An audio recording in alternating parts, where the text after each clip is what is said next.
안녕하세요. 환자와 의사 사이를 소통해주는 통역의사 이영석입니다. 거순박사는 그 식이요법의 요체가 거순요법이 저염식, 그리고 야채식, 그리고 단백질은 제한적으로 먹어야 된다.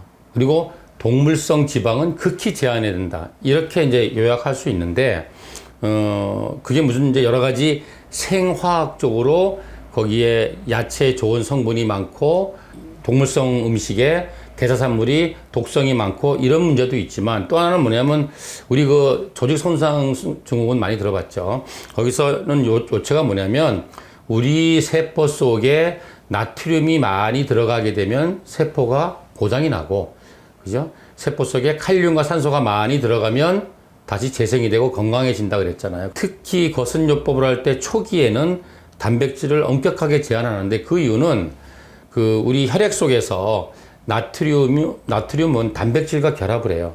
그러면 이 단백질과 결합된 나트륨은 신장에서 빠져나갈 수가 없어요. 그죠? 그래서 많은 나트륨이 체외로 빠져나가서 해독이 되려면 단백질과 결합하지 않은 단독으로 있는 나트륨이 많아야 돼요. 그래서 단백질을 많이 먹을수록 단백질이 붙어 있으니까 나트륨이 못 나가잖아요. 그래서 특히 치료 초기에는 확실하게 단백질의 양을, 혈액 속의 단백질을 줄여서 나트륨이 많이 빠져나가서 해독이 빨리빨리 되게 하자. 이게 거순 박사의 주장입니다.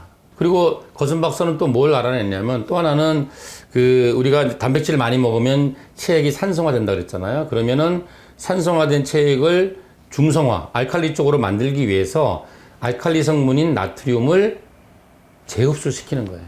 그래서 해독이 되려고 나갔던 걸 다시 빨아들이니까 이게 해독이 안 되겠죠. 그래서 이러한 이유 때문에 단백질 제한 시기를 하게 됩니다.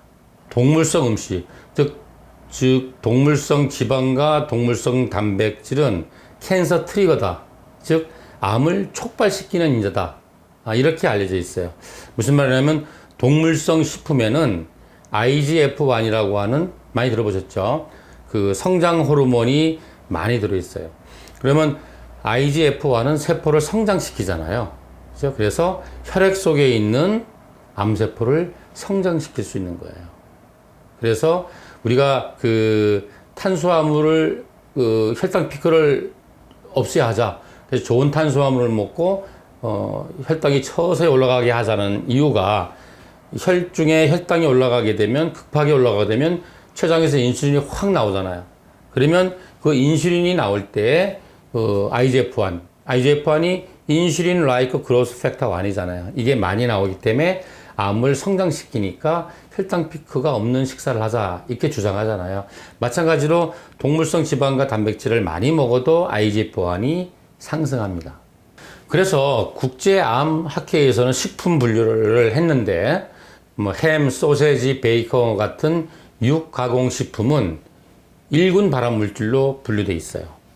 그리고 그 붉은색 고기, 즉 레드밋이라고 그러죠. 소고기, 돼지고기, 양고기는 2군 A 발암물질입니다.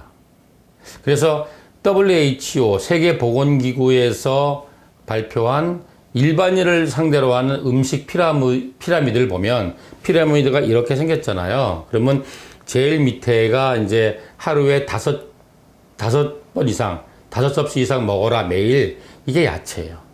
그리고 피라미드 제일 위에 보면 작잖아요. 이게 일주일에 0번 내지 1번 먹어라. 즉 먹지 말라는 얘기죠. 이게 붉은 고기입니다. 육가공식품이에요. 그래서 이게 사실은 몇 년 전에 우리나라에 한 5, 6년 전인가? 우리나라에 그 9시 뉴스도 나오고 막 매스컴에 나왔어요.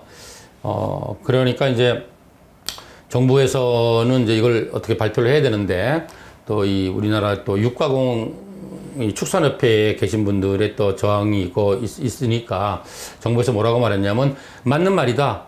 그래서 육가공식품이나 소고기, 돼지고기, 레드밋, 붉은 고기를 많이 먹으면 안 된다. 야채를 많이 먹어야 된다. 그런데 우리나라 사람들은 서양 사람만큼 고기 많이 안 먹잖아. 라고 뭐 이야기를 하고, 앞으로는 뭐 소고기 그 등급 분류를 다시 하겠다 이렇게 했는데, 그 다음에 뭐 발표가 없어요. 유야무야 됐습니다.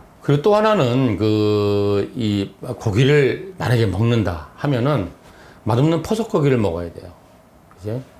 근데 우리는 어떤 걸 먹어요? 막 마블링 많은 거, 이 sarcopenic obesity, 즉 살 속에 지방이 들어가 있는 거, 그죠? 이게 뭐 플러스잖아요. 그래서 원래 이거 등급 바꾼다 그랬어요.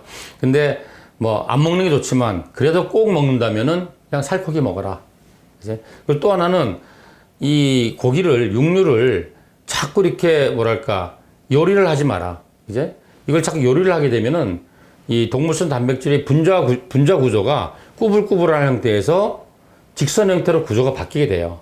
그럼 이 직선 형태로 된 동물성 단백질은 우리의 소화 요소에 의해서 아미노산으로 잘 분해가 되지 않아요.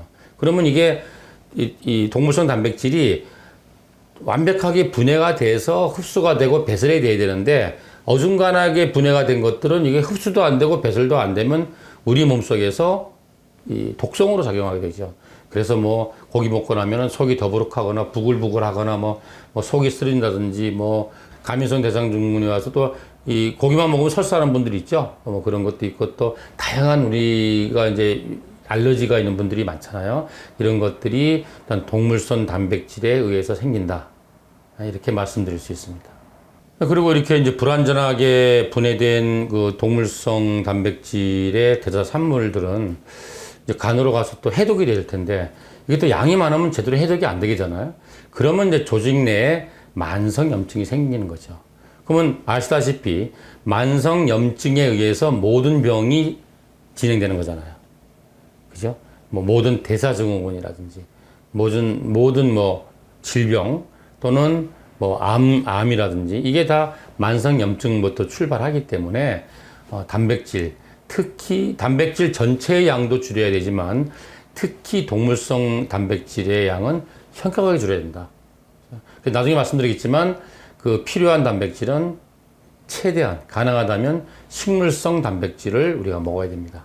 캘리포니아 대학의 롱고 교수가 이게 식이에 대해서 정말 연구를 많이 하신 분인데 우리가 알고 있는 여러 가지 뭐 단식이라든지 뭐 금식이라든지 제한식 이런 거에 대한 논문을 많이 쓰신 분인데 이분이 보니까 전체 우리가 섭취 열량의 20% 이상을 단백질로 이렇게 먹게 되면은 전체 사망률이 75% 이상 증가한다. 그리고 암으로 인한 사망률도 4배가 증가한다. 이렇게 발표하고 있습니다. 그래서 결론적으로 말씀드리자면 단백질도 소금도 우리가 살아가는데 반드시 필요한 영양소다.